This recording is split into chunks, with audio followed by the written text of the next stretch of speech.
You wrote them a lovely message back in your head. It was a really good message, actually. You'd like some credit for it. And you're not going to get any because it exists exclusively inside your skull. You addressed the thing they said. You asked after their mum. You struck the tone perfectly. Somewhere between "sorry I vanished" and "let's not make it weird." You may even have drafted a second version. The second version was better. Neither version has ever been seen by human eyes.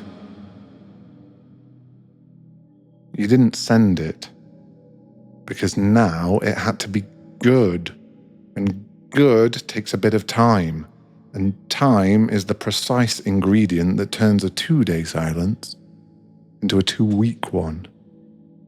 And a 2-week one into a full-blown situation with a capital S that you now think about when you're in the shower.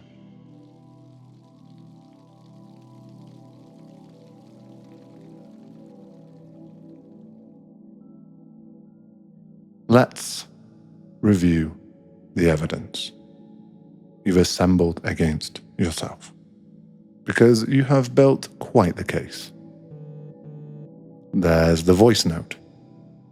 You've listened to it twice. You have not replied. It's just in there, aging like a cheese you're a bit frightened of. There's the blue ticks, the little detail that means they know you saw it. No plausible deniability. The read receipt, technology's single greatest contribution to human guilt. There's the birthday you clocked 3 days late. At which point, a late happy birthday felt worse than nothing, so you sent nothing. Which, and I want to be really clear about this, was somehow the worst option available, and you picked it confidently. And out of all of it, you've built a tidy little story that you're flaky, a bad friend, that people keep drifting out of your orbit, and it's your fault because you're the one who let the rope go slack. Again.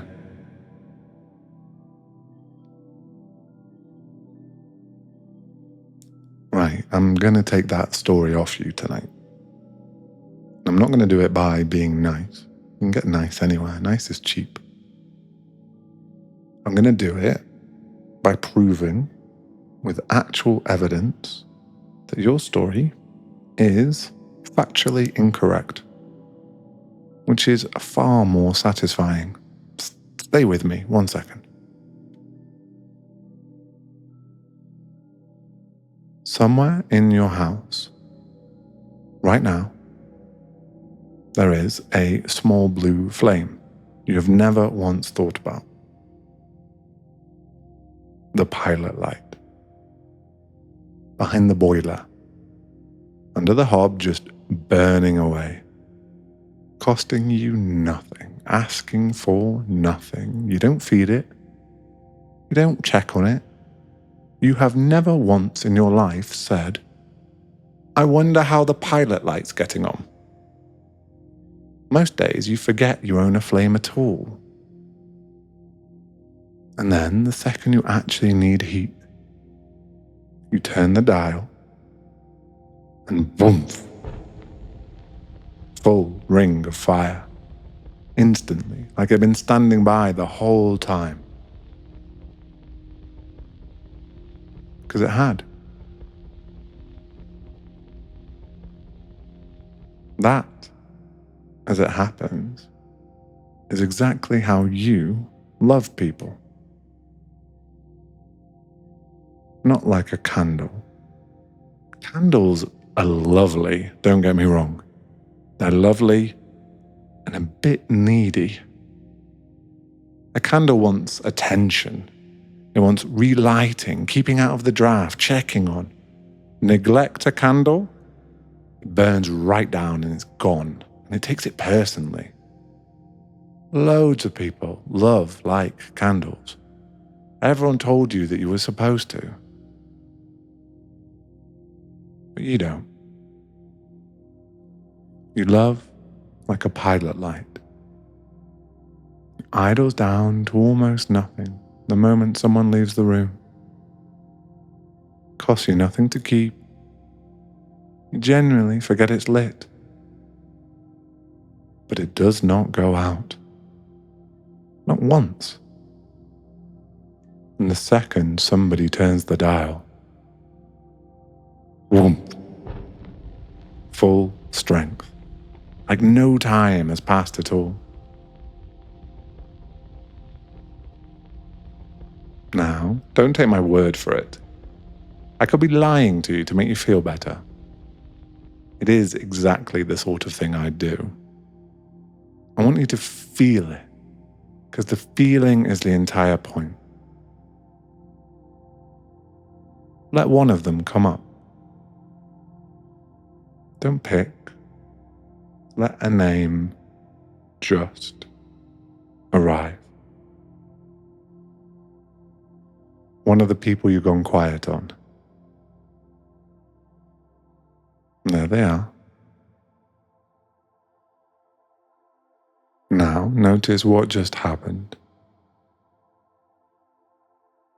You didn't have to build the love back up from a kit. You didn't warm it up or dig for it or apologize your way back into it. It was simply there. Immediately. Whole. The same as it ever was. Boom. And that right there is your evidence. Because here is a fact you can take to court. A thing that decays when you neglect it does not come roaring back at full strength the instant you turn the dial. Only a thing that never went out does that. So the silence was never the love running out. The flame was burning the whole time, down in the dark behind the boiler, where you couldn't see it and forgot to look. The love didn't leave. Your attention left. And those are not the same thing, no matter how loudly the guilt does its little closing argument.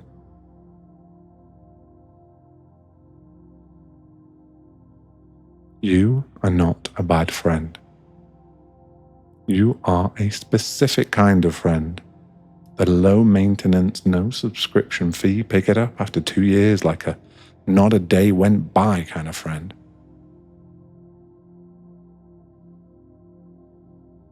And if you've got even one friendship like that, you already know it isn't the flimsy kind. The sturdiest one there is. It survives absolutely anything, including you.